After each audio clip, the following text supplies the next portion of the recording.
turn the gas all the way up. Let's see what happens. Ninja and Flannel. What I've got here is the JTS M12AK shotgun. Just picked this up off of PSA, bought it myself, and I am super pumped to give you this review. It's gonna be a 6-point, just practical review of how I feel about this shotgun so far. Let's get started. So just general overview, you've got an 18-inch barrel with an overall length of 40 inches. The weight, depending on what system you use, is just straight up heavy.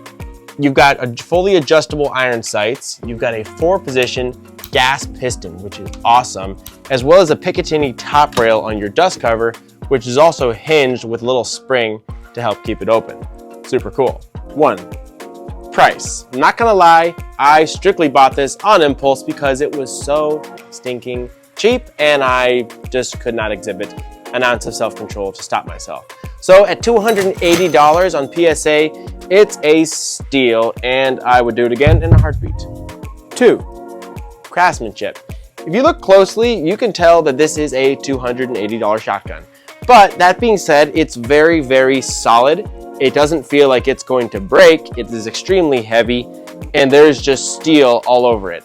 The only concerning part is that there's this weird plasticky dust cover as part of the bolt carrier. It's like a 2-part system. I don't really know what that's all about, but that is a little suspicious to me. But the rest of it, although it's not fancy looking, is very solid. I would be mindful that the finish on it doesn't look like it would be very rust proof, so I would keep a little sheen of oil on it if I were you.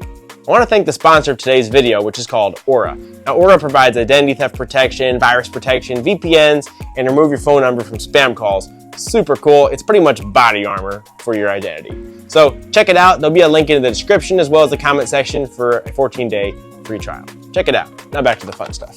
3, maneuverability. I'm not gonna lie, this sucker is heavy, especially when you have a big 20-round loaded mag in there. Look at the size of that thing.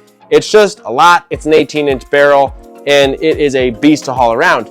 It doesn't bother me, but just so you know what you're getting into, this is not gonna be a lightweight, high-speed, run around with type firearm. It is a heavy monster, so keep that in mind. 4, reliability.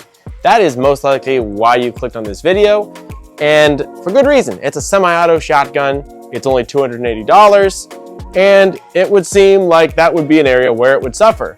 But for me, at least, that has not been the case. As you can see, I've had some very good results with the very low brass birdshot, duck hunting loads, goose hunting loads, as well as slugs and double-aught buck. With really no issues once I realized that I was adjusting the gas piston the opposite way because I may have been a little bit that day.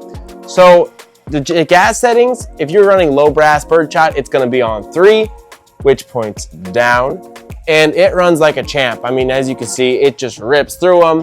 When you get up to slugs and duck and goose loads, I put it on 1, and for double-aught buck, I usually had it on 2, and it ran like a champ once I figured out how that gas piston works.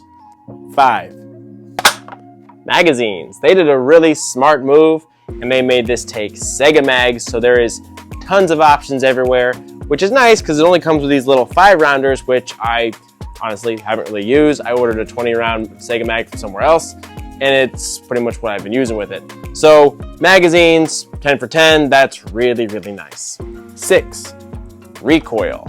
It's a 12 gauge, but with the semi-auto and stuff, this thing shoots so very smooth. I mean, you can go out with slugs and just rapid fire. It doesn't really tear up your shoulder, and it's very, very nice. I mean, the recoil, it's just a joy to shoot. I've burned more 12 gauge in this thing than I ever have with a pump shotgun. So recoil, this thing handles it very nice. Little bonus point is that it's really nice that they put a pick rail on top so I could put a red dot or whatever I wanted on here, set in my red dot for slugs, and you don't really need it for the other shells, but it's nice to have it on there. This video is written and directed by the Ninja and Flannel. Like and subscribe.